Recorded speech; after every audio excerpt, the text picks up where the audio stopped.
마반야 바람일. 네, 반갑습니다. 선시에서 길찾기 강연을 맡게 된 동명이라고 합니다. 네, 다시 한번 인사드리겠습니다.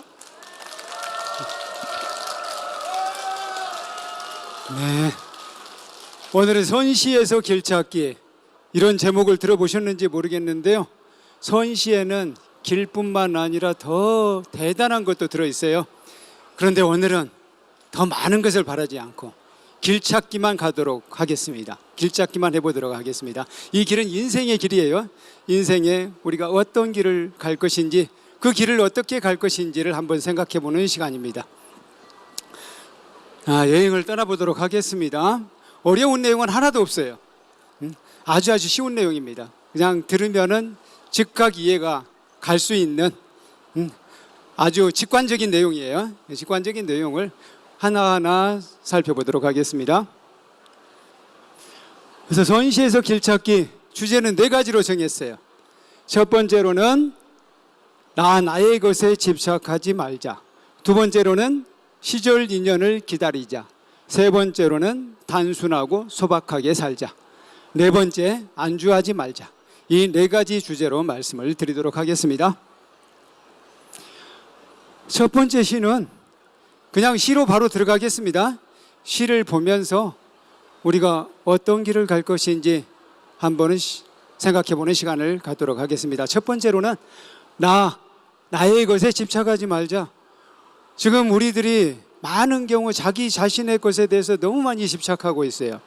내 것에 대한 집착, 나 자신에 대한 집착, 이 집착에 너무 사로잡혀 있다 보니까 우리가 나 자신도 안 보여요. 자기 자신에 매몰되어 있으면 자기도 안 보이는 거예요. 자기 자신을 골똘히 들여다보고 자기 자신에 집착하고 자기 자신에 전착하고 있으면 자기가 잘 보일 것 같지만 오히려 그렇지 않다는 거예요. 오히려 약간 거리를 두고 바라봤을 때 자기가 제대로 보이는 겁니다. 그런 점에서 선시에서 저는 맨 먼저 뭘 배웠느냐, 자기 자신에게 집착하지 말자. 자기 자신에 대한 집착으로부터 벗어나자. 우리 금강경의 주제가 그렇잖아요. 금강경의 주제 간단하게 이야기하면 뭐죠? 어려운 이야기를 하지 않는다고 그랬는데 약간은 또 어려운 이야기가 간단하게 가볍게 나오네요. 금강경의 주제, 저는 아주 간단하게 6자로 줄여서 말씀드립니다. 뭐라고 했죠? 무주상 보살행. 박수 한번 해주세요. 무주상 보살행입니다. 무주상 보살행, 어떤 상에도 집착하지 않고 바로 보살행을 한다. 어떤 상에도 집착하지 않고 보살행을 하는 걸 바로 금강경의 주제입니다. 그런데 어떤 상에도 집착하지 않는다. 여기에서 대표적인 것이 뭐냐?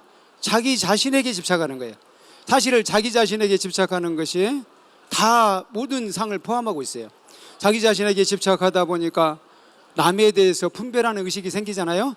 남에 대해서 분별하는 의식이 생길 뿐만 아니라 나는 중생이고 부처님은 부처님이다. 나는 상이 중생상이에요. 중생상에 사로잡혀 있기도 해요. 그리고 나는 오래오래 늘 우리가 영원히 살 것처럼 생각하잖아요. 우리가 당장 내일 죽을지도 모른다는 생각 우리 안 하고 있어요. 만약에 내일 죽을지도 모른다고 생각하면은 오늘 하루를 사는 자세가 달라질 겁니다. 그런데 우리는 영원히 살 것처럼 생각해. 이게 바로 수자상이에요.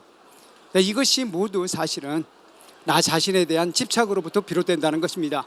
그래서 진각해심 스님의 시 속에서 자기 자신을 어떻게 바라볼 것인지 그 태도가 잘 나와 있어요. 이 시를 한번 제가 읽어드리도록 하겠습니다. 그림자와 마주하다. 선시를 읽을 때는요, 잠깐 명상하는 마음으로 읽으시는 게 좋아요. 조용한 마음으로 제가 한번 잘 읽어드릴 테니까, 제가 신앙송을 조금 해요. 잘 읽어드릴 테니까 명상하는 마음으로 한번 조용히 들어보시기 바랍니다. 그림자와 마주하다. 진각해심. 연못가에 나 홀로 앉았다가 우연히 못속 한 스님과 만났네. 묵묵히 웃으며 서로 바라보기만 하노라. 그대 말 걸어도 대응하지 않을 것이기에 지금 이 스님이 지금 연못가에 앉아서 연못 속 물을 바라보고 있어요. 물을 바라봤더니 물 속에 누군가 계시네요. 이분은 누구예요? 스님이라고요? 그러면 이분이네요? 그러면 이분이 둘이네요? 이분이 둘이 됐어요? 그래서 우리 스님이 그러셨네요. 연못가에 나홀로 앉았는데 연못 속을 들여다보았더니 그 속에 한 스님이 계시더라 하는 거예요. 이 시를 보면 한 마리의 개가 생각나지 않으세요? 아마 어렸을 때 그런 동화 읽으시지 않으셨어요? 개, 아주 욕심 많은 개 한 마리가 고기 덩어리를 물고 다리 밑을 지나가고 있어요. 다리를 지나가고 있어요. 다리를 지나가다 보니까 다리 밑은 지금 다리 밑은 강물입니다. 강물을 딱 들여다보니까 그 강물에 개 한 마리가 있어요. 개 한 마리가 고기 덩어리를 딱 물고 있더래. 근데 가만히 보니까 내가 물고 있는 고기 덩어리보다 훨씬 커 보여. 그래서 그 고기 덩어리가 욕심이 나서 컹컹 짖었답니다. 컹컹 짖었더니 어떻게 됐죠? 고기 덩어리가 붕렁 빠져버렸어요. 그래서 자기 고기 덩어리도 없어졌더라 하는 거예요. 바로 그것입니다. 우리가 지금 우리가 살고 있는 그 모습이 그거예요. 연못 속에 있는 자기 자신이 자기 자신이라고 알지 못해요. 한편으로는 자기 자신이 아니라는 것을 알지 못해. 그건 그림자일 뿐이다. 다시 말하면 이 나 자신도 자기 자신이 아니래요. 그럼 뭐라고요? 모든 인연 화합물은 환이래. 환. 헛개비 환자예요. 환상할 때 환자.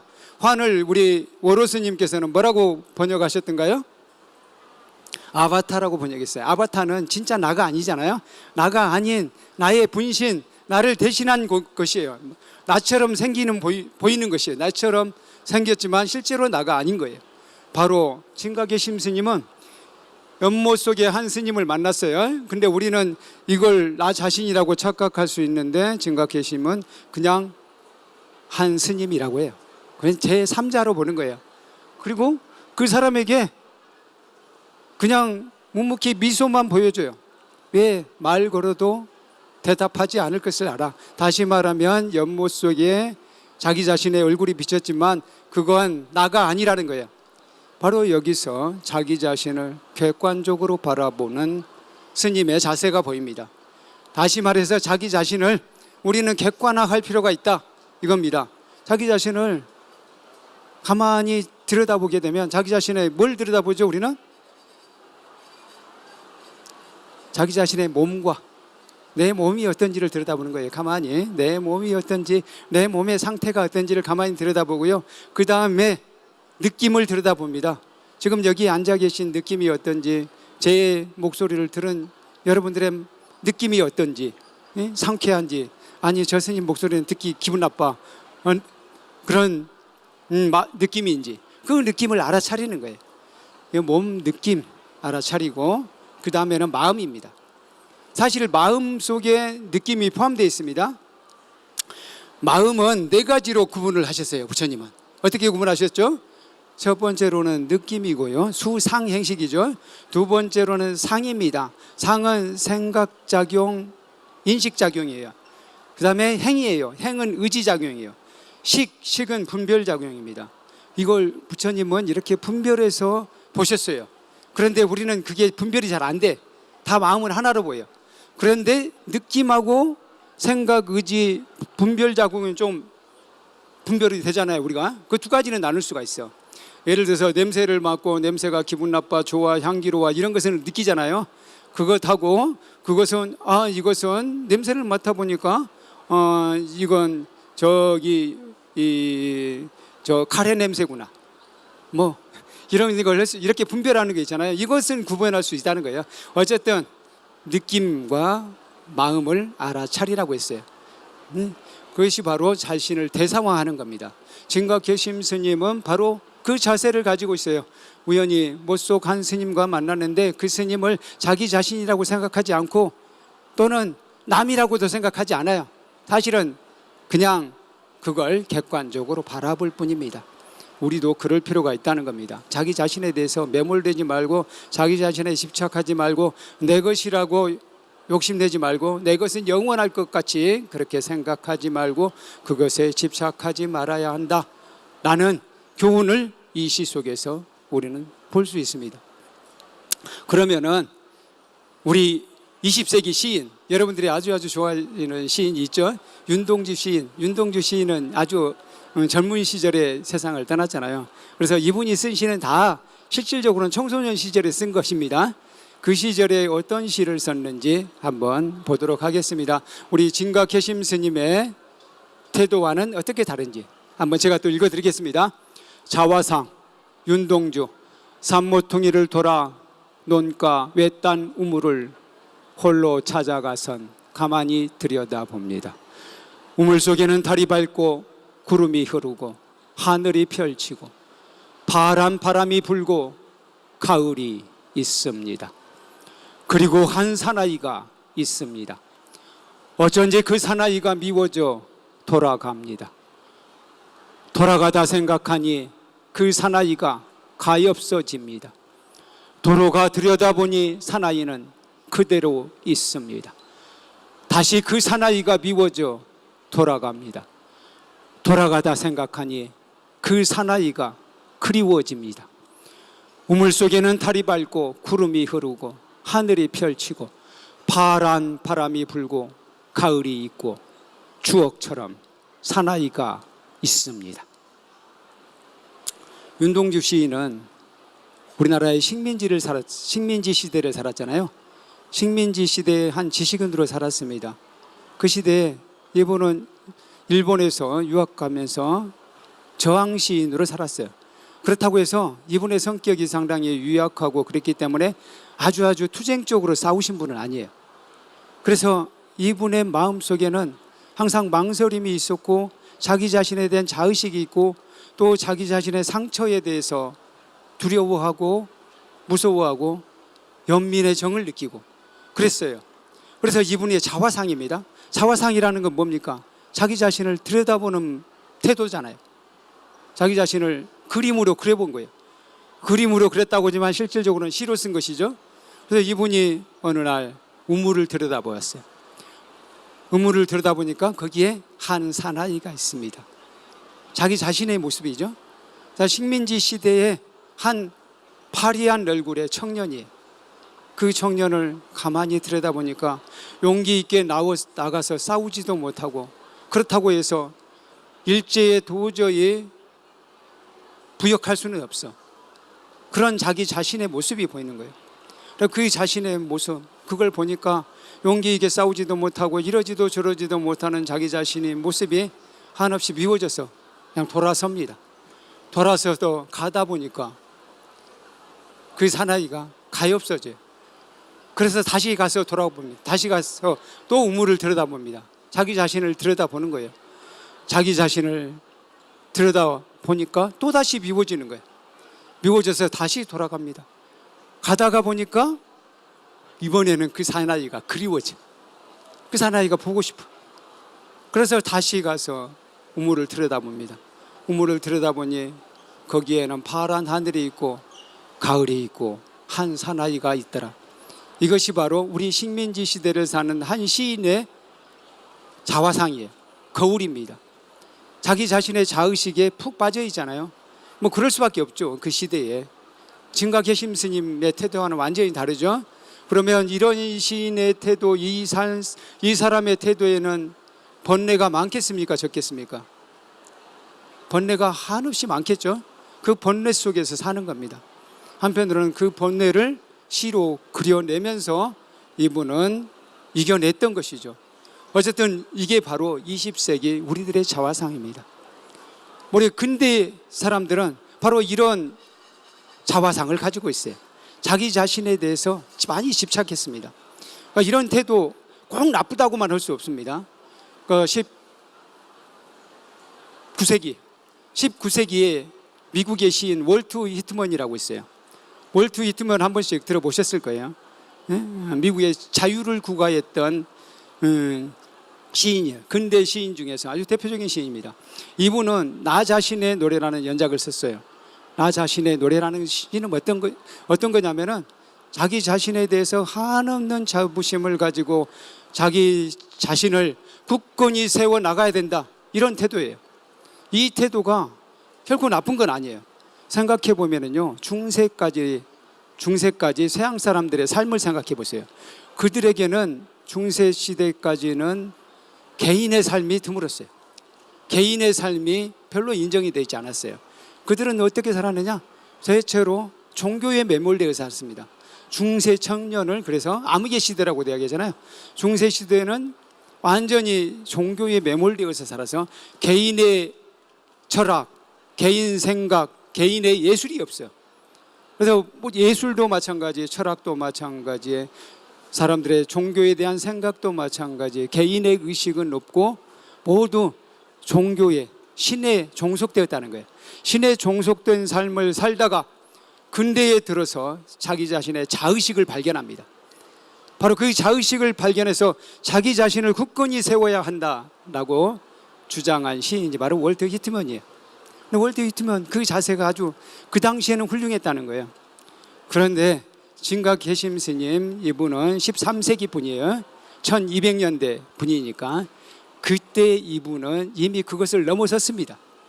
그래서 자기 자신의 자의식에서 매몰되어서 한편으로는 자기 자신의 자의식을 굳건히 세워서 주체의식을 가져야 되는 것, 그런 시대가 근대라면 이제 현대 포스트 모던 시대에는 거기서 벗어나야 된다고 생각합니다. 자기 자신을 굳건히 세워 나가다 보니까 모두 개인주의에 빠져 있어요. 자기 자신에 대한 집착에 빠져 있어요. 자아에 대한 집착에 빠져 있어요. 그래서 자아에 대한 집착 속에서 자기 자신이 굳건히 세워지지 못할 때 거기에서 한없는 괴로움을 느끼고 본뇌에 휩싸여 있는 겁니다. 그게 우리 현대인의 초상화예요. 근데 거기서부터 이제는 벗어나야 된다. 우리는 서로 연결되어 있고 우리는 하나하나 개개인이 아니다, 이런 의식이 싹 튼 거예요. 그래서 자의식으로부터 벗어나야 된다라는 것이 우리 포스트 모던 시대의 새로운 사상입니다. 그런데 진각개심 스님의 시를 보면 그게 이미 나와 있는 거예요. 이미 자기 자신으로부터 벗어나서 우리는 하나다라는 쪽으로 가야 된다. 우리는 서로 연결되어 있으므로 실질적으로 나 자신을 위한 기도, 좋은 방법은 뭐냐? 오히려 남을 위한 기도다. 또는 공동체를 위한 기도가, 공동체를 위한 기도라는 것은 뭐냐면은 우리들이 함께 잘 살는 거잖아요. 우리들이 함께 잘 살아야만 결국 나 자신도 잘 살 수 있다는 것을 우리는 점점 알아가고 있어요. 그런 점에서 진각개심 스님의 시는 13세기의 시지만 한편으로는 21세기의 시다, 이렇게 이야기할 수 있어요. 다시 말해서 우리들은 이제 19세기, 20세기의 자아의식, 개인의식으로부터 벗어나서 이제야말로, 지금이야말로 공동체의식으로 가야 할 시대다. 다시 말하면 자기 자신에 대한 집착, 내 것에 대한 집착으로부터 벗어나야 된다는 거예요. 그래야 우리가 함께 살 수 있습니다. 그러니까 우리 코로나 시대를 생각해 보세요. 우리나라 사람들이 코로나 시대를 상대적으로 다른 나라에 비해서 훨씬 더 잘 극복했거든요. 우리나라 사람들은 대체로 마스크를 아주 잘했어요. 그 이유가 뭐예요?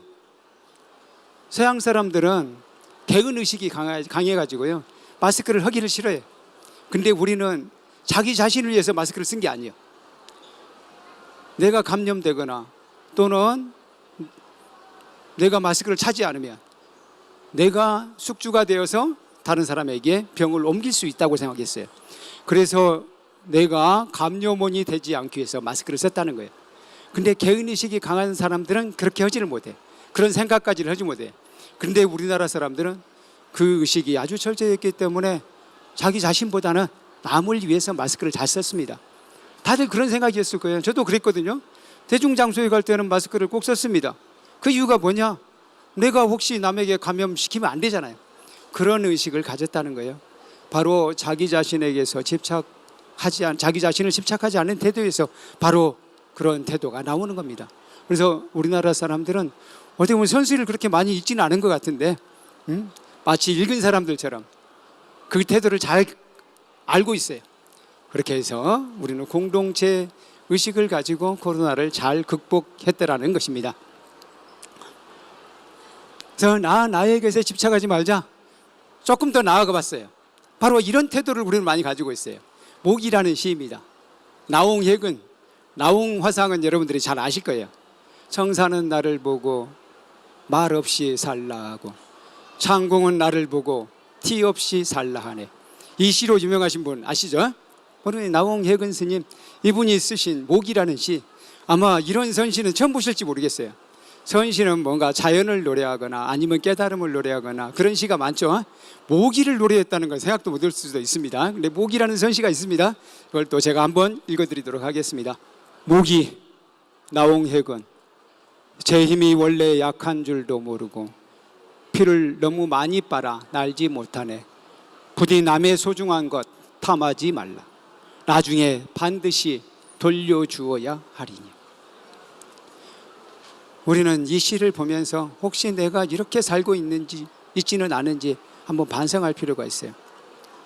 모기, 이런 모기 보셨죠? 한 번씩은 다 보셨을 거예요. 너무 피를 많이 마셔가지고 날지 못하는 경우가 있어요. 너무 배가 불러서 몸이 너무 뚱뚱해져서 움직이지 못하는 경우가 있습니다. 뭐 강아지를 키워보신 분들은, 저는 어렸을 때 짜고 났다 그러는데 실제 제대로 된 병명은 뭔지 모르겠어요. 너무 많이 먹으면 다리에 장단지에 힘이 들어가기 전에 너무 많이 먹어가지고 배가 빵빵해지니까 다리가 견디지 못하는 거예요. 그리고 다리가 휘어버려요. 그렇게 된 것을 뭐라고요? 저는 짜고 났다 그랬는데 맞습니까? 짜고 나는 거예요. 짜고 나는 거예요. 그러니까 우리도 욕심을 한없이 채우려고 하면 그거라도 생각하시면 돼요. 욕심을 한없이 채워 나가는 것은 일종의 짜고 나는 행위다. 그렇게 보시면 됩니다. 모기가 너무 피를 많이 빨아가지고 날아가지를 못하는 거예요. 그렇게 날아가지 못할 때 그때 과감한 사람이 손바닥으로 툭 때려서 모기를 잡게 됩니다.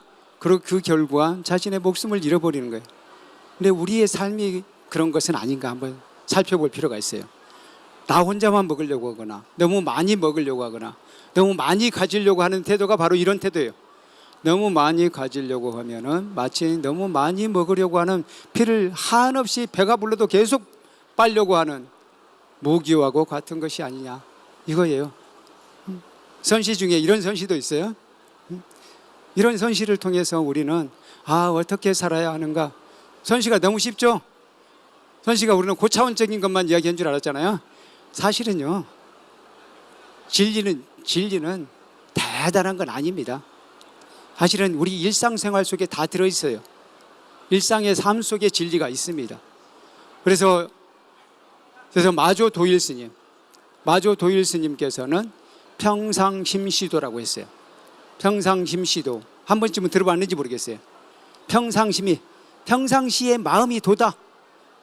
근데 저는 평상시에 맨날 욕심내고 성내고 그러는데요, 그게 도란 말입니까? 그게 아니고 평상시에 내가 마음을 고요히 가지면, 착하게 가지면, 슬기롭게 가지면 그것이 바로 도다는 거예요. 평상시에 슬기롭게 가는 게 뭐예요? 저 모기가 많이 먹었잖아요. 저렇게 많이 먹지 않는 게 슬기로운 마음 아니에요? 응?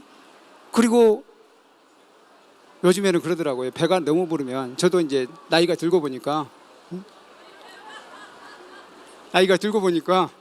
이런 현상이 생기더라고요.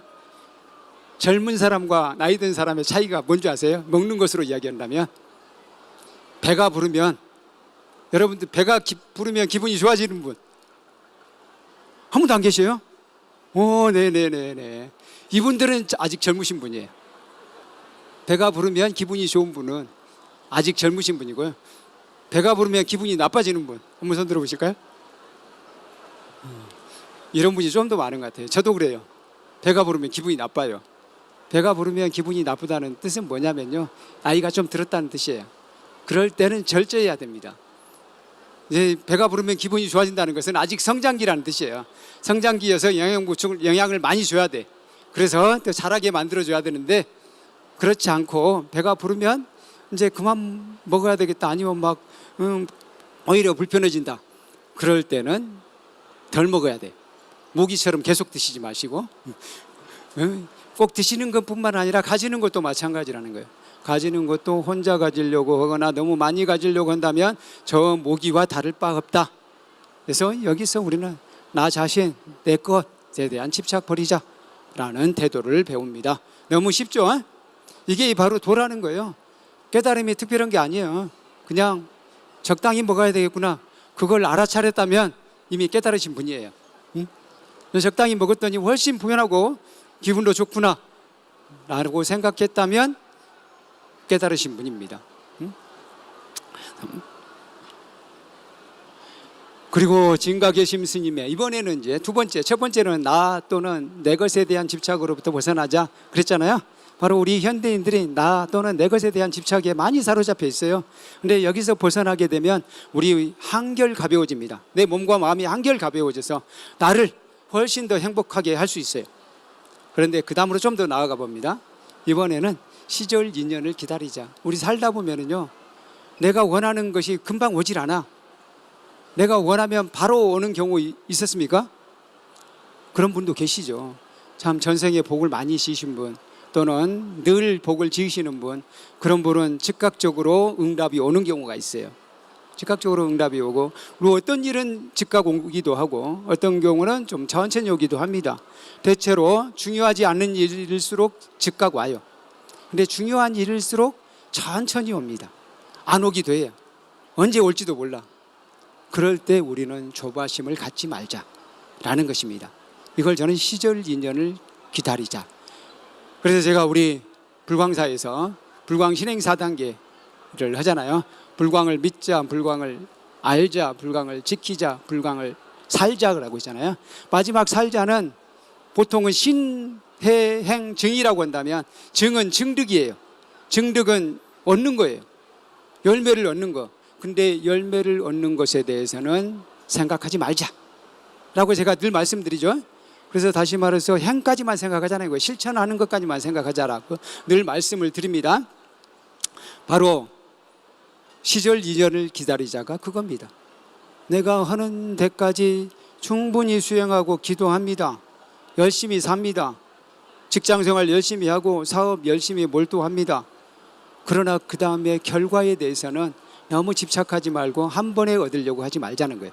바로 진가계심 스님의 요묵에게라는 시를 통해서 바로 그러한 길을 배워봅니다. 요묵에게 진가계심, 마음은 항상 명료하게, 입은 함부로 열지 말라. 한가한 바보처럼 살다 보면 마침내 도를 얻으리니, 수행자의 바랑은 송곳을 감추어 끝을 보이지 않아야 이른바 훌륭한 고수로서 진실한 소식 얻으리. 네, 마음은 항상 명료하게, 마음은 항상 명료하게. 그러나 입은 함부로 열지 말래. 입을 함부로 열는 것은 이미 에너지를 뺏기는 거예요. 그리고 한가한 바보처럼 살다 보면, 이건 수행자 요묵이라는 스님, 아마 진가계심 스님이 요묵 스님, 요묵이라는 스님의 이름을 지어줬을 거예요. 요묵. 요자는 명료할 요자예요. 묵자는 침묵할 묵자입니다. 그래서 요즘 우리 스님들 법명에는 이런 이름 잘 안 지어줍니다. 요묵. 요묵은 오늘날 우리들의 입장에서는 듣기에 그렇게 좋게 느껴지진 않죠? 제 이름은 좋아 보입니까? 동명. 동명은 좀 듣기가 좋잖아요. 뭔가 좋은 의미일 것 같은데 요묵은 아닌 것 같아. 그런데 실제로 이런 이름이 좋은 이름이에요. 그래서 이 이름을 지어주시면서 제자에게 써준 시입니다. 그래서 요묵에게 명료할 열자에다가 입은 함부로 열지 말라는 묵이에요. 그러니까 앞에 행에 바로 요묵이라는 말이 들어갑니다. 마음은 항상 명료하게, 입은 함부로 열지 않는 것, 이게 수행자의 태도라는 거예요. 한가한 바보처럼 살다 보면 언젠가는 도를 이룬다는 거예요. 그래서 한가한 바보처럼 오직 열심히 할 뿐, 그걸 통해서 뭘 해보겠다는 생각하지 말라는 거예요. 이건 우리 일상생활에서도 마찬가지입니다. 일상생활에서도 예를 들어서 선수들을 생각해 보세요. 열심히 노력하는 선수들, 하루아침에 실력이 확 늘어납니까? 그렇지 않죠? 우리 뭐 예술을 하시는 분들 마찬가지잖아요. 음악 하시는 분, 연주하시는 분, 예를 들어서 바이올린을 연습한다. 그러면 그냥 하루에 24시간 하면 금방 늘어나던가요? 그렇지 않죠? 그게 꾸준히 계속하다 보면은 어느 순간 늘어나 있어요. 어느 순간 늘어나 있습니다. 그것도 마찬가지, 수행도 마찬가지. 그렇게 생각하라는 거예요. 수행도 한가한 바보처럼 살라는 거예요. 바보처럼. 이제 조금 안다고 해서 그걸로 아는 척 하지 말고 한가한 바보처럼 입 다물고 꾸준히 해가다 보면은 언젠가는 도가 열린다는 거예요. 그리고 송곳끝은 날카롭게, 그러나 밖으로 보이지 말라 그랬어요. 송곳끝은 뭐냐면요, 자신의 안에는, 내면에는 사실은 지혜가 있는 거예요. 지혜의 송곳입니다. 지혜는 좀 날카로운 속성이 있잖아요. 송곳끝은 날카롭게, 바람 속의 송곳끝은 날카롭게 갑니다. 다시 말해서 지혜는 꾸준히 닦아 나가는 거예요. 지혜를 닦아 나갔지만 어느 정도 닦았다고 해서 내가 좀 안다고 해서 그걸 그냥 밖으로 보이지 않는다는 거예요. 그걸 감춰둡니다. 바로 그런 자세를 가져야 된다는 거예요. 그러니까 저도 지금 문제가 있네요. 자, 별로 알지도 못하면서 여기 와서 지금 떠들고 있으니까. 바로 제가 나설 때가 됐어도 좀 참고 기다리는 것, 출력을 천천히 하는 것, 입력은 꾸준히 해나가면서 출력할 때를 기다리는 것, 출력할 때를 기다리는 게 바로 시적 인연을 기다리는 겁니다. 그런 태도로 살다 보면은 이른바 훌륭한 곳으로서 진실한 소식결이 하는, 이것이 바로 시절 인연을 기다리는 태도입니다. 세상 일이 다 그렇지 않나요? 우리 겨울에 빨리 봄이 왔으면 좋겠다고 생각한다고 해서 봄이 그냥 옵니까? 그렇지 않잖아요. 시간이 지나야 봄이 오잖아요. 그죠? 봄이 오면 꽃이 피고, 또 꽃이 피고 나면 거기서 열매가 맺고, 그 열매가 여름을 지나면 풍성한 과실이 되고, 근데 풍성한 과실이 너무너무 좋아서 그걸 영원히 간직하고 싶지만 그렇지 않잖아요. 가을이 되면 뚝 떨어져요. 떨어지기 전에 우리는 그 과실을 거두게 되고, 거두고 나면 이파리도 다 낙엽이 되어서 떨어집니다. 그럼 낙엽이 되어서 떨어지면 끝나는 줄 알았더니 아니에요. 거기서 다시 봄이 되면 새싹이 돋고 또 꽃이 피고 그러는 거예요. 그게 바로 시절 인연이라는 거예요. 시절 인연을 생각하면서 우리는 조바심을 내지 말자, 꾸준히 나아가자, 그런 뜻입니다. 바로 우리 수행자들은 그렇게 살고 있습니다.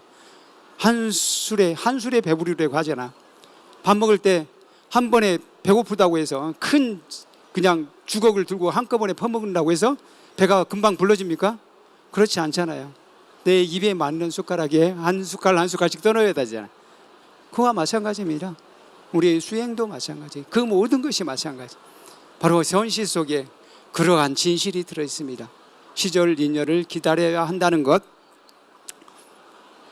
의선소사에게, 우리 선실을 보면요, 저는 우리 선승들처럼 멋있는 인간 부류가 없는 것 같아요.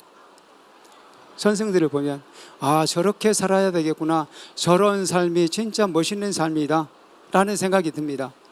의선소사에게 한번 읽어드리도록 하겠습니다. 의선소사에게 벽송지엄 옷 한 벌 밥그릇 하나로 조주의 문을 드나들었네. 청계의 산의 눈을 다 밟고 나서야 돌아와 흰 구름에 누웠네. 이것도 마찬가지로 벽송지엄 스님이 의선소사라는 것은 뭐냐면요, 소사는 아직 출가한 지 얼마 안 되신 분이에요. 출가한 지 얼마 안 되신 분을 소사라고 불렀어요. 근데 좀 아직 어린 수행자라고 할까요? 이제 초심 수행자라고 할 거예요. 그분에게 이 시를 지어주신 거예요. 이 시를 어떤 마음으로 지어주셨는지 한번 보세요. 옷 한 벌 밥그릇 하나로. 그러니까 벽송지엄 스님이 어떤 분이냐면요, 본래는 무장이었습니다. 이분이 장군이었어요. 장군이어서 그때 젊은 시절에 전장에 나가서 혁혁한 공을 세웠어요. 그래서 나라에서 공신칭호를 받고 아주 무공 훈장까지 받았어요. 근데 이분이 거기 나가서 사람을 죽이고 공을 세우고 보니까 아, 이 길이 내 길이 아니라고 생각해요.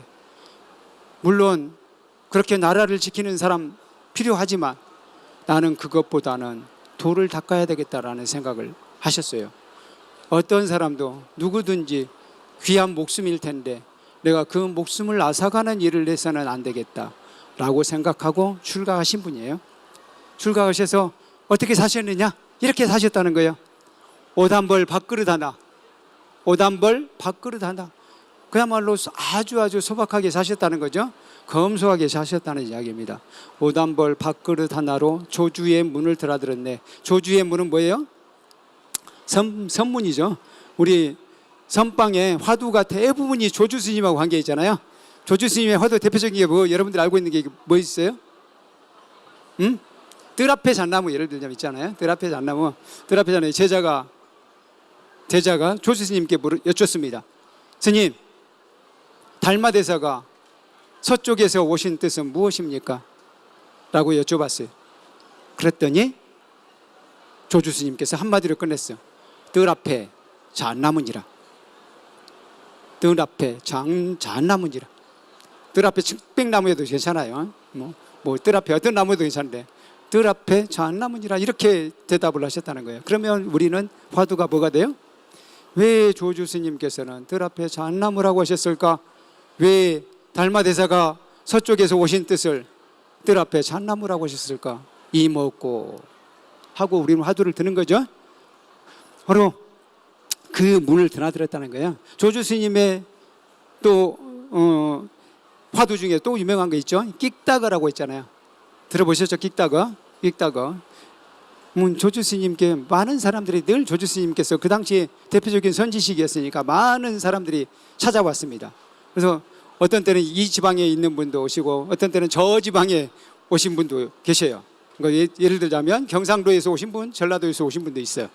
그래서 조주 스님께서 그날은 꼭 그런 질문을 하는 거예요. 자네는 이 지방에서 왔는가? 라고 물어봤더니 선생이 아닙니다. 다른 지방에서 왔습니다. 그렇게 대답을 했더니 차나 한잔 하시게 라고 말씀을 하셨답니다. 그러니까 또 다른 분이 또 왔어. 다른 분이 와서는 또 조주 스님이 물어봅니다. 자네는 어디에서 어느 지방에서 왔는가? 아니 이 지방에서 왔는가 물어봤어요. 네? 그랬더니 네, 이 지방에서 왔습니다. 그렇게 대답했더니 자네도 차나 한잔 하시게 라고 했답니다. 그러니까 원주 스님이 옆에서 지켜보다가 너무 기가 막힌 거예요. 아니 우리 스승께서는 차나 한잔 하시게 끽다거밖에 모르시나 왜 이 지방에서 왔다고 해도 끽다거 저 지방에서 왔다고 해도 끽다거만 말씀하시는지 너무 답답해가지고 이제 따졌어요. 스님, 왜 이 지방에서 왔다고 해도 끽다거 저 지방에서 왔다고 해도 끽다거라고 말씀하십니까? 라고 말씀드렸더니 조주 스님께서 뭐라고 했다고요? 조주 스님께서 원주 불렀어요. 원주라고 부르더니 자네도 차나 한잔 하시게 라고 하셨답니다. 이게 바로 유명한 끽다거예요. 그래서 조주 스님께서는 왜 차나 한잔 하시라고 했을까라는 게 화두예요. 왜 차나 한잔 하시라고 했을까?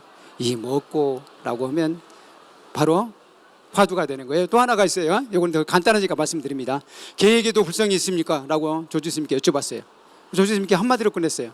글자 한자로 끝냈어요. 무라고 했어요. 없다 하죠. 없다. 그러면 우리는 왜요? 조주 스님께서는 왜 계에게 불성이 없다고 하셨을까? 왜 무라고 하셨을까? 무가 바로 우리의 화두입니다. 바로 그런 문을 드나들었다는 거예요. 그런 문을 드나들기를 몇십 년을 하신 거죠.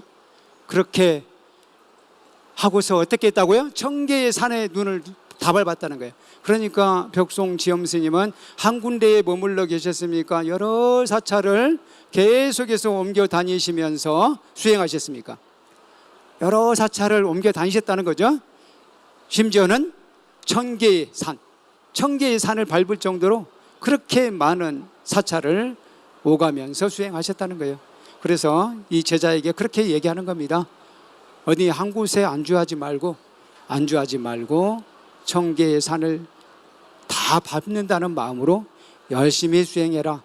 그러면 드디어 구름 위에 흰 구름 위에 누울 것이다. 자기 이야기를 하는 겁니다. 자기 자신이 청계산의 눈을 다 밟고 나서야 흰 구름 위에 누웠네 라고 이야기하는 거예요. 그런 선생의 마음으로 우리가 한번 살아볼 필요 있지 않을까요?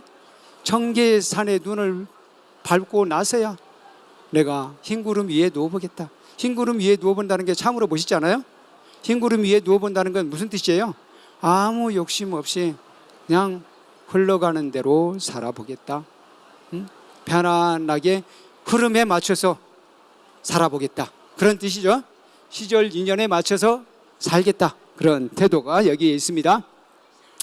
그 다음에는 세 번째로는, 그러니까 첫 번째로는 나 또는 나 자신의 것에 집착하지 말자였고요. 두 번째로는 시절 인연에 순응하며 살자. 시절 인연을 따르자. 세 번째로는 단순하고 소박하게 살자. 이게 필요해요. 우리는 뭔가를 화려하게 살고 싶어 하잖아요. 가끔은 주목받는 생이고 싶어요. 예전에 우리 시인 중에서 아주 제가 존경하는 분인데 오규원 시인이라고 계셔요. 오규원 시인. 이분의 유해는 어디에 묻혔냐면요, 전등사에 묻혔습니다. 전등사 어디인 줄 아시죠? 우리가 1080일 우리 불광사에서 다음 달에 1080일 기도 6차 회향 순례 기도를 가는데 어디로 가죠? 전등사를 갑니다. 근데 전등사 뒷뜰에 가면은 오규원 시인의 바로 수목장을 한 장소가 있어요. 아마 여기까지 가보지는 않을 거예요. 근데 저는 거기를 가면은 가볼 예정입니다. 어쨌든 오규원 시인, 그분의 시 중에 가끔은 주목받는 생이고 싶다. 가끔은 주목받는 생이고 싶다. 이런 마음을 뭐 갖는 건 나쁘진 않습니다만 우리 선생들은 한결같이 단순하고 소박하게 살았어요. 그 단순하고 소박한 삶 속에 행복이 있어요. 그래서 요즘에 2025년 트렌드 중에 2025년도 트렌드 중에, 그러니까 서울대 김난도 교수가 매년 트렌드를 발표하잖아요. 그 트렌드 중에 아보아라는 게 있어요. 아보아가 뭐예요? 아주 보통의 하루예요. 아주 보통의 하루. 다시 말해서 보통의 하루하루를 살 수 있다면 그것이 행복이다. 바로 2025년도는 우리에게 그런 키워드를 가질 필요가 있다. 아주 보통의 하루면 우리는 행복하다라는 마음을 갖는 게 필요하다라고 말씀을 하신 거예요. 바로 단순하고 소박하게 살자의 그런 태도가 있습니다. 이것도 한번 읽어드리도록 하겠습니다. 뜰에 핀 꽃, 편향 엉기, 비온 뒤 뜰의 꽃 밤마다 피어나 맑은 향이 스며드니 새벽창이 새로워라. 꽃은 응당 뜻이 있어 사람 보고 웃는데 선원 가득 선승들은 헛되이 봄을 보내도다. 편향 엉기 스님이 보시기에는요, 지금 선방에서 아주 용맹정진하는 분이 좀 답답해 보였어요. 지금 편향 엉기 스님이 보기에는 선방에서 꼼짝도 않고 막 이 일종의 그걸 뭐라고 합니까? 스님들 절구통처럼 앉아있다. 절구통 수자가 누군지 아시죠? 예전에 해인사에 우리 종단의 종종 스님도 하셨던 누구셨죠? 그 스님께서 바로 절구통 수자라는 별명을 얻으셨어요. 그런데 여기서는 그게 답답하다고 말씀하시는 거예요. 편향 엉기 스님. 지금 뜰 앞에 꽃이 아주 흐드러지게 피었어요. 그래서 그 흐드러지게 피어있는 꽃, 그리고 꽃이 밤마다 피어나서 맑은 향이 스며드니 새벽창이 새로워라. 우리 이런 것을 한번 느껴봐야 돼요. 사실 근데 아파트에서는 그런 것까지 느끼긴 힘들죠. 그래도 느낄 수가 있습니다. 화분에서라도 느낄 수 있고요. 또는 석촌호수에 가면 느끼잖아요. 어쨌든 그런 마음을 가져보자는 겁니다. 새벽창에 밝은 빛이 들어오는 것을 우리는 아주 감동적으로 바라보자, 그런 마음이 있어요. 그런데 선방의 선생들은 지금 답답하게 그냥 앉아서 용맹정진하고 있는데 그것이 우리 편향 엉기 스님이 볼 때는 아주 답답해 보이는 거예요. 그래서 꽃은 응당 뜻이 있어 사람 보고 있는데, 사람 보고 웃는데 선원 가득 선승들은 헛되이 봄을 보내도다. 그래서 이 봄에 저 꽃돌을 바라보면서 그 꽃 속에서 진리를 찾을 수 있는데 그 꽃 속에 이미 진리가 있는데 선방에서 헛되이 앉아있기만 한다, 뭐 그런 뜻이에요. 상당히 이 말은 무슨 이야기냐면요, 제가 그런 이야기를 많이 하거든요. 우리는 네 가지를 생각해 봐야 된다. 시와 미와 사랑과 낭만. 우리 인생은 시와 미와 사랑과 낭만을 위해서 살아야 된다. 한편으로는 시와 미와 사랑과 낭만이 행복이다, 행복 자체다라고 말씀을 드립니다. 그러면은 꽃을 감상하면서 꽃의 아름다움을 느끼고 그러는 것은 어떤 태도입니까? 바로 낭만을 사랑하는 태도이죠. 우리 전통적인 용어로 이야기하면 풍류입니다. 또 다른 용어로 이야기하면 멋이라고 돼요. 멋을 즐길 줄 아는 삶이 돼야 된다는 거예요. 그래서 우리 선시 속에서는 멋을 즐길 줄 알아라. 근데 멋은 뭐 대단한 화려한 것에 있지 않다는 거예요. 어디에 있어요? 단순하고 소박한 것에 있어요. 뜰 앞에 꽃을 감상하는 데 있습니다. 석촌호수에 가서 벚꽃 구경하는 것, 호수 구경하는 것, 호수의 물빛을 바라보는 것, 그 안에 있다는 거예요. 그 안에서 행복을 찾는다면 우리의 삶은 아주 보통의 하루가 되는 거예요. 근데 아주 보통의 하루, 그 속에 실질적으로는 마하반야 파라밀이 있어요. 마하반야 파라밀은 큰 지혜로 궁극적인 행복을 얻는다는 뜻이잖아요. 근데 그 궁극적인 행복이 아주 보통의 하루에 있고, 그리고 꽃 한 송이를 아름답게 바라볼 수 있는 것, 그 안에 있다라는 말씀입니다. 빛 속에서 우리가 비가 오면, 오늘 비가 오잖아요. 마침 비가 오면은 한번 이걸 실천해 보세요. 빛 속에서 읽어드리도록 하겠습니다. 빛 속에서 하모득통 뭉실뭉실 구름이 산당을 지나가네. 나뭇가지 절로 울고 새들도 바빠지는데 눈두자 어둑어둑 빛발이 지나가노나 향사르고 단정히 앉아 푸르름 바라보네. 저 뭉실뭉실 구름이 산당을 지나갑니다. 지금 비가 오고 있으니까요, 구름이 지나가는 모습이 보입니다. 나뭇가지 절로 울고 새들도 바빠지는데 눈두자 어둑어둑 빛발이 지나가요. 빛발이 지나갈 때 여러분들은 뭘 하십니까? 요즘에 아파트 사시니까 비설거지 같은 거 할 필요 없잖아요. 그럴 때 선사는 어떻게 했느냐? 향사르고 단정히 앉아 그 푸르른 모습을 물구름이 바라봤다는 거예요. 향사르고 앉아서 좌선하고 앉아서 그 모습을 바라보는 것, 아주 소박하죠? 그 속에 행복이 있다는 거예요. 그 속에 이미 깨달음이 있습니다. 바로 그런 태도로 살아간다면 우리는 과거에 아주 멋쟁이 선사들, 그들과 함께 사는 거예요. 그들처럼 사는 것이 됩니다. 그 안에 길이 있다라는 말씀을 드립니다. 단순하고 소박하게 사는데 길이 있다 하는 것입니다. 아까 의선소사에게도 있었는데 이번에는 의천선자에게네요. 의천선자, 선자는 그보다는 좀 더 범납이 되신 분이에요. 어느 정도 범납이 되신 분이에요. 의천스님이라는 분에게 청매인원 스님께서 지어준 시입니다. 그 시도 한번 읽어드리겠습니다. 의천선자에게 청매인호 경전만 보고 깨달음에 이르지 못하듯 좌선만 고집함도 헛된 노력이라. 가을 하늘이 바다처럼 맑을 때 마땅히 달의 수레는 혼자로구나. 가을 하늘이 바다처럼 맑습니다. 밤하늘, 달이 떠 있는 밤하늘 보신 적 있으세요? 보신 적 있으시잖아요. 언제 보셨어요? 아득한 옛날인가요? 그게 가까운 날일수록 그분이 행복하신 분이에요. 어저께 보셨다 그러면 행복하신 분이에요. 어저께 달이 떴습니다. 어저께 달 모습이 무슨 달이었죠? 네? 잘 모르겠어요? 상현달이라고 하신 분이 계시네요. 네, 상현달이 정답입니다. 상현달이었어요. 이걸 맞추실 줄 아는 분, 이걸 감상하시는 분은 행복하신 분이에요. 이분은 청매 인원 스님처럼 사는 분이에요.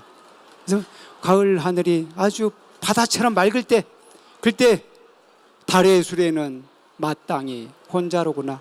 이걸 느낄 수 있다면 달이 유유히 헤엄쳐서 밤하늘을 날아가는 모습을 보고 달의 수레는 혼자로구나 라고 느꼈다면 이분은 그야말로 낭만적으로 사시는 분. 낭만적으로 사시는 분은 여유 있게 사는 분이에요. 여유가 있는 분이에요. 여유가 없으면 달이 안 보여요. 내가 언제 달을 봤더라 하게 된다는 거예요. 네. 오늘 이 강연을 들으신 분은 이제 오늘 밤부터는 달을 느껴보시기 바랍니다. 오늘 비가 와서 오늘은 달이 안 뜰지도 모르겠습니다만 달이 내일은 뜰 거예요. 그러면 달을 바라보는 여유를 가진다면 그 삶은 행복하다. 달의 수레는 혼자로구나. 달이 혼자로구나. 이걸 보면서 우리 수행자는 사실 도반들하고 함께 살지만 수행에 있어서는 혼자입니다. 많은 부분 함께 하지만 한편으로는 자기 자신을 만들어 나가는 것, 자기 마음을 차분하게 만들어 가는 데 있어서는 자기 스스로의 힘이 필요해. 그럴 때 달의 수레는 혼자로구나. 도반들하고 함께 살지만 바로 옆방에 도반이 있고, 어떤 경우는 우리 승가대에서는 대중생활을 할 때 보면은 40명이 함께 자기도 있습니다. 이렇게 같이 살고 있지만 달의 수레는 혼자로구나. 우리 수행자의 삶은 혼자로구나. 그러나 우리는 외롭지 않다. 왜? 우리는 부처님 가르침대로 살기 때문에. 그런 마음이라면 우리는 아주 보통의 하루를 살고 있는 거예요. 아주 보통의 하루면서 평상심시도를 사는 겁니다. 그래서 그건 우리 큰 스님께서 늘 강조하신 마하반야 바라밀의 삶이에요. 평상심시도, 아주 보통의 하루, 마하반야 바라밀이 따로 있지 않습니다. 사실은 하나입니다. 그걸 아신다면 마땅히 달의 수레는 혼자로구나. 이것도 아시는 분이에요. 단순하고 소박한 삶 속에서 바로 그러한 진리가 있습니다. 또 단순하게 소박하게 살자. 뭐 이런 태도도 있어요. 공림사에서 묵다 부유선수, 흰눈 위에 달빛은 한밤중인데 고향 그리는 마음 말기를 가네. 맑고 차가운 바람 뼈를 뚫을수록 나그네 홀로 깊은 시정에 졌네. 이 시는 조금 이해가 안 가실 수도 있을 것 같아요. 왜냐하면 선사들은 고향을 초월하신 분 아닙니까? 고향에 대한 그리움도 벗어날 수 있어요. 그런데 이분은 고향에 대한 그리움 속에 젖어 살아요. 이런 태도에 대해서 여러분들은 어떻게 생각하세요? 저는 이렇게 봅니다. 선승도 사람이잖아요. 우리는 목석이 아니에요. 선승도 그리움 있고 사랑도 느끼고 다 해요. 그래서 우리는 목석이라고 하니까 목석을 또 무시하는 것이 있네요. 어쨌든 선승들도 낭만도 느끼고 사랑도 느끼고 다 한다는 겁니다. 고향에 대한 그리움도 있어요. 그래서 고향에 대한 그리움 있는데 아닌 척 하지 말고 이렇게 맑고 차가운 바람 뼈를 뚫을수록 나그네 홀로 깊은 시정에 졌네. 이런 마음 가져볼 필요 있다는 거예요. 고향이 그리우면 그립다고 노래하자. 저는 이렇게 주장합니다. 선승이라고 솔직하게 자기 감정을 표현하지 않고 감추려 한다면 그건 잘못된 거예요. 거기에서 이미 그의 번뇌는 시작되는 거예요. 번뇌로부터 해방된 게 아닙니다. 그건 평상심시도가 아니에요. 평상심이 지금 그리움을 느끼고 있다. 고향에 대한 그리움, 고향에 대한 그리움이 어찌 나쁘겠습니까? 그러니까 부처님도 마지막 가시는 길을 고향까지 가지진 않으셨어요. 그렇지만 마지막에 북쪽으로 올라가셨잖아요. 고향에 좀 가까이 가셨다고 느껴요. 그래서 가필라바수도 가까이 가서 쿠시나가리에서 열반에 드셨습니다. 저는 고향이 그리우면 그립다고 노래하는 것, 솔직하게 사는 것, 솔직하게 자기 감정을 표현하는 것, 이것이 또한 선승의 태도이고 우리가 행복한 사람의 특징이라고 생각해요. 행복하지 않은 사람은 솔직하지 않아요. 행복하지 않은 사람은 감추는 게 많아, 꾸미는 게 많아요. 근데 진짜 행복한 사람은 자기의 일상의 삶이 남에게 보여주는 삶하고 크게 다르지 않아요. 일상의 삶을 남에게 보여주는 삶하고 가깝게 만들 때, 그때 행복해질 수 있다. 그러려면 어떻게 해야 된다고요? 단순하고 소박하게 살아야 된다는 거예요. 단순하게 소박하게 살자를, 또는 한 가지 또 거기에다가 약간 더 보태서 저는 뭐라고 하냐면요, 너무 잘하려고 하지 말자. 제 마음속에는 아직도 그런 게 있어요. 아직도 부족해요. 그래서 여기 와서 이야기하려면 어떻게 하면 잘할 것인가, 이걸 막 머릿속에서 막 굴려요. 그 굴린다고 잘하게 되겠습니까? 아무리 그렇게 해봤자 평소 실력밖에 안 나와. 여기에 뭐 보고 할 것도 없잖아요. 그렇죠? 그래서 너무 잘하려고 하지 않는 것, 이게 굉장히 중요하다는 거예요. 이게 바로 단순하고 소박하게 살자예요. 이 태도를 한번 배워보십시오. 이 태도로 살려면 어떻게 해야 되냐면요, 평소의 실력을 길러야 돼. 평소 실력으로 하려고 해야지 그냥 시험 보기 하루 전날 벼락 공부해가지고 하려고 한다. 그분은 늘 인생이 번뇌 속에 쌓여 있어요. 늘 시험 보는 것 같아. 늘 잘하려고 노력해. 늘 긴장하게 돼요. 근데 저도 거기에서 완벽하게 지금 벗어나지 못했어요. 그래서 목화 수행 중이라고 보면 돼요. 어쨌든 평소처럼 여기서 편안하게 이야기할 수 있는 그런 태도를 가져야 된다. 바로 여기서 봅니다. 너무 잘하려고 하지 말자. 단순하고 소박하게 살자 하는 겁니다. 단순하고 소박하게 살자. 이제 또 속도를 빨리 해야 되겠네요. 개우법사에게 소요토냉 집마다 문 밖은 서울로 가는 길이나 곳곳마다 굴 속에는 사자 새끼 있어라. 거울마저 깨버려서 모든 일이 없어졌는데 면마의 새의 쥐적임만 꽃가지를 오르느나. 이 시는 비교적 다른 시에 비해서 좀 어렵다고 느낄 수 있어요. 조금만 풀어드리도록 하겠습니다. 집마다 문 밖은 서울로 가는 길이나. 우리들의 삶은 가만히 보면 전부 서울로 가는 걸로 와버렸어. 이건 좀 고쳐야 되는데, 우리 한국 사람들 전부 서울로 오고 있잖아요. 서울 경기가 지금 우리 인구의 절반이에요. 면적으로는 그렇지 않잖아요. 근데 이건 문제가 있는 거예요. 근데 지금 제가 이런 사회 문제를 이야기하려고 하는 건 아니고요. 어쨌든 인간 세상은 그렇다는 거예요. 인간 세상은 다 수도권으로 밀려오고 있어요. 그런데 곳곳마다 굴 속에는 사자 새끼 있어라. 이게 뭔 말이야? 좀 의문이 들죠? 굴 속은 어떤 곳이냐? 바로 수행자들이 사는 곳이에요. 집은 누가 살아요? 집은 우리 제가불자들이 사는 곳이에요. 출가하지 않은 분들이 사는 곳이고, 굴 속은 수행자들이 사는 거예요. 그래서 오늘날 우리들은 진짜 집보다 더 좋은, 대궐보다 좋은 불광사 요사시에서 살고 있습니다만, 본래 부처님 시대에 보면 많은 분들이 굴 속에서 살았습니다. 굴 속 나무 밑에 살았어요. 근데 굴 속에서 살았다는 거예요. 그래서 굴 속에는 사자 새끼 있어라. 사자, 우리 수행자를 사자라고도 불러요. 부처님을 사자후, 사자의 목소리를 내시는 분이라고 이야기하잖아요. 사자의 포효라고도 이야기하잖아요. 그래서 굴 속에는 사자 새끼, 바로 수행자들이 있다는 거예요. 우리 수행자들이 굴 속에서 지금 목화 수행 중입니다. 그렇게 살고 있다는 거예요. 그 안에서는 거울마저 깨버렸어. 거울마저 깨버렸다는 건 뭐예요? 거울 보면 자기 자신이 보이잖아요. 자기 자신을 단장하려는 생각이 있어. 근데 그걸 다 깨버린다는 거예요. 그냥 오직 수행에만 몰두한다는 뜻입니다. 몇 마리 새의 쥐적임만 꽃가지를 오르느나. 그렇게 삶을 완벽하게 단순하게 만들었어요. 단순하게 만들고 나니까 뭐가 보였다? 몇 마리 새의 쥐적임이 보였어요. 근데 새의 쥐적임이 꽃가지를 오르고 있어. 새의 쥐적임이 꽃으로 피어나고 있다. 새의 쥐적임이 꽃으로 피어나고 있구나. 얼마나 멋진 표현입니까? 그렇지 않습니까? 이 대목에서 박수 한번 보내주세요. 바로 새의 쥐적임이 꽃이 되고 있다는 것을 발견하는 분, 이분들이 바로 선생들이라는 거예요. 특히 선시를 쓰는 선사들이에요. 바로 그런 삶을 우리가 배워야 되지 않습니까? 새의 쥐적임하고 꽃하고 연결시킬 수 있겠어요? 실제로 그렇습니다. 새들이 이곳저곳에 옮겨 다니기 때문에 꽃이 피어나는 겁니다. 새와 나비, 벌들이 이 나무 저 나무 꽃술과 꽃술 사이를 옮겨 다니기 때문에 꽃이 피어난다는 거예요. 꽃이 피고 열매가 열립니다. 그래서 이건 단순하게 시적인 진실만은 아니에요. 근데 꽃가지를, 새들의 쥐적임에 꽃가지를 오르는 것을 발견하는 것이 바로 멋쟁이 우리 불자들의 마음이다. 그걸 우리는 배워야 된다. 바로 단순하고 소박한 삶 속에 그런 진리가 들어 있습니다. 다음에는 우리 서산대사의 출가시를 한번 보도록 하겠습니다. 화계동 청어휴정. 화계동에서 오히려 꽃이 지고 정악둥지에 학이 돌아오지 않네. 잘 가거라 홍류교 아래 붉게 흐르는 물아. 그래는 푸른 바다로 나는 산으로 돌아가리.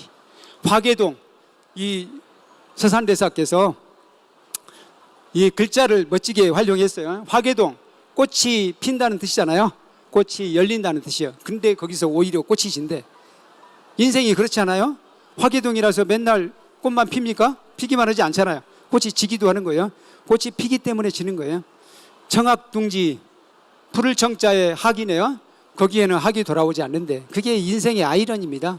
그렇다고 해서 너무 실망하지 마세요. 청학둥지에 학이 돌아오지 않는다고 실망할 거 없다는 거예요.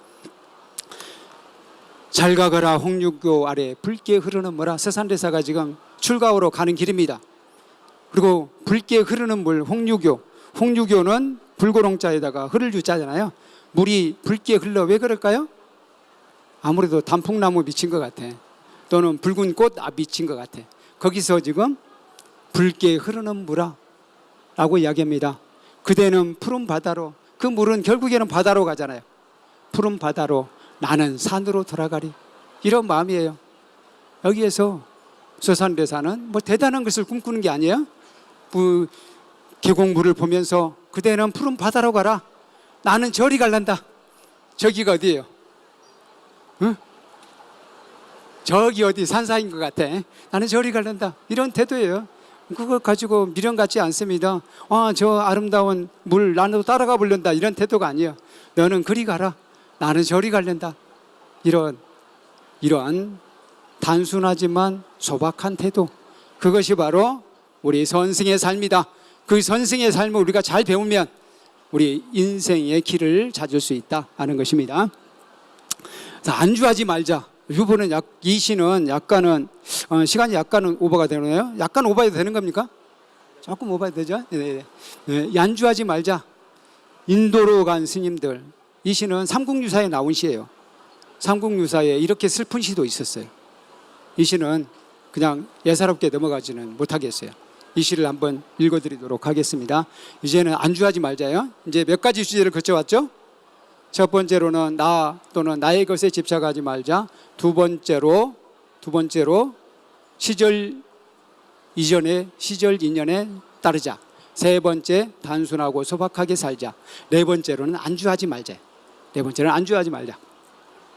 인도로 간 스님들 보각 1년 아득히 먼 천축국 첩천만산 너머에 가엾게도 유학생들은 애써 길을 떠났네. 몇 번이나 저 달은 외로운 배에 떠나 보냈나. 아직 한 사람도 구름 따라 돌아오지 못했네. 보각 1년 스님이 삼국유사에 쓰신 시입니다.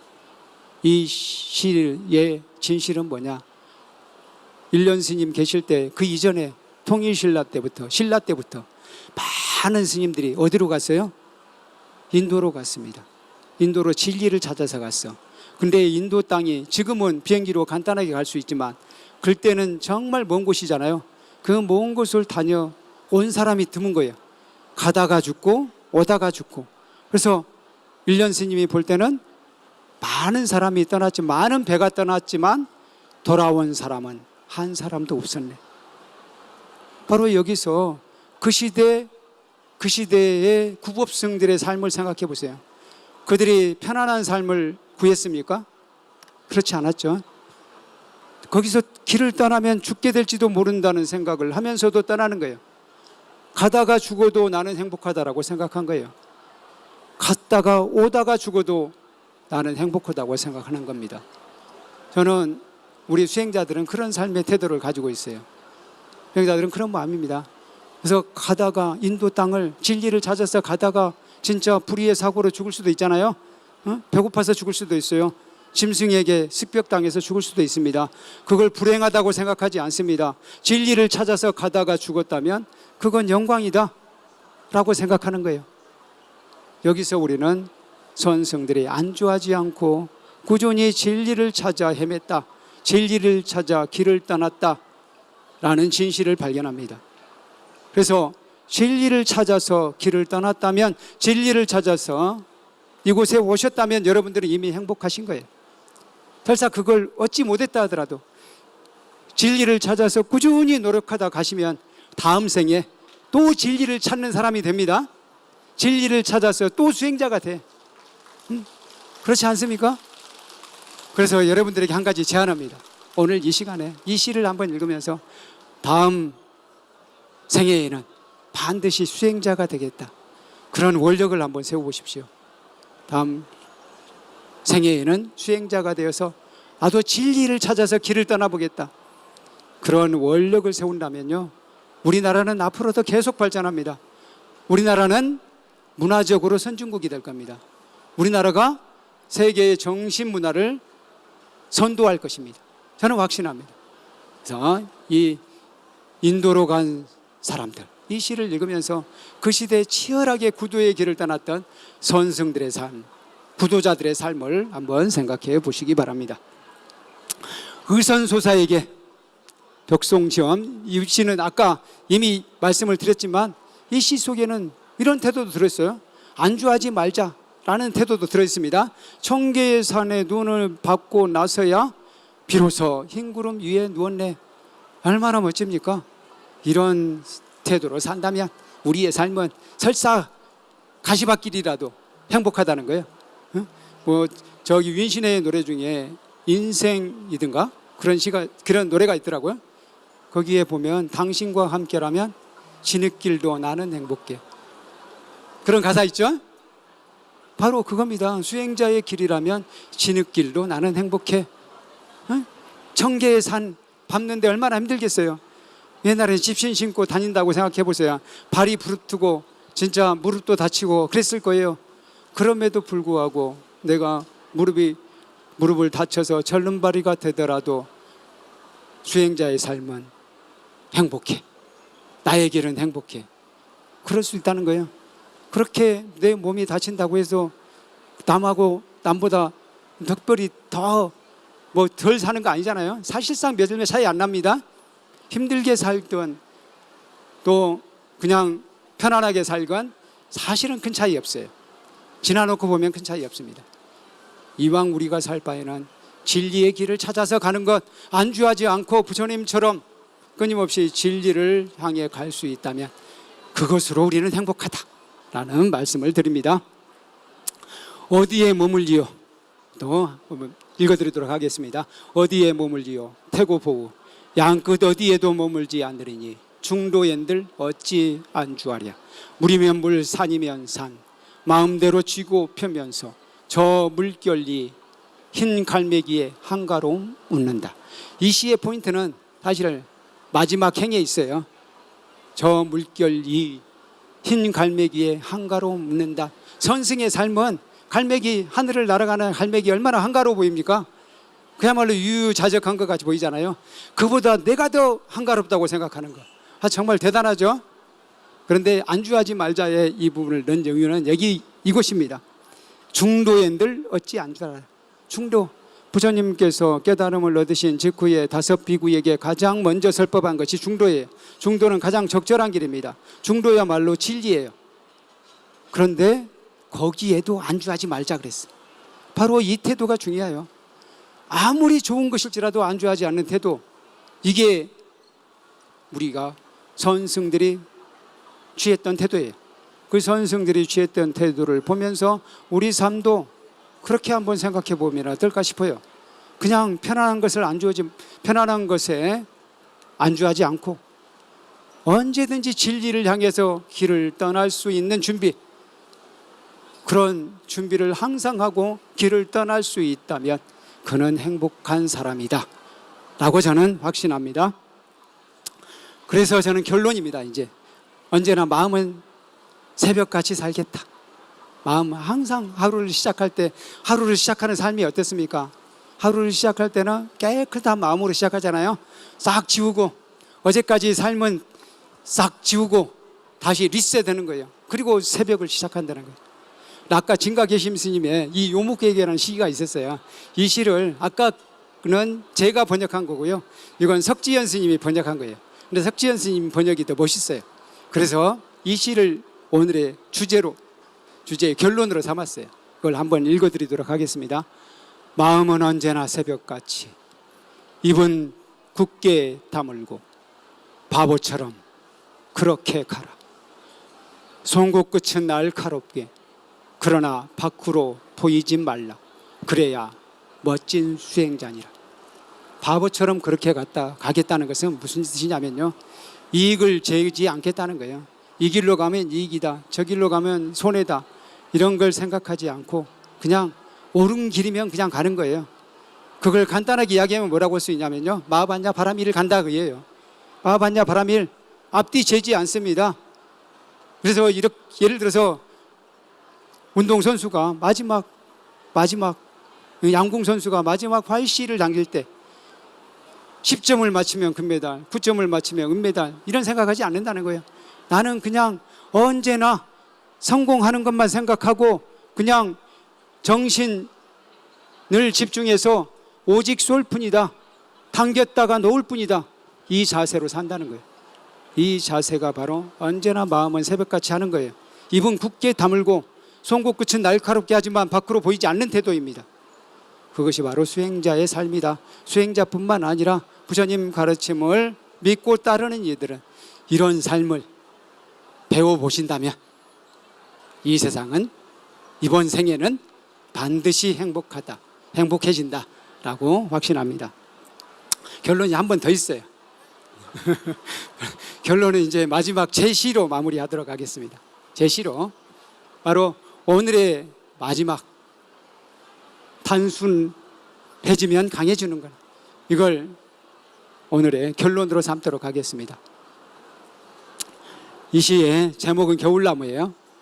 겨울나무, 동명. 단순해지면 강해지는구나.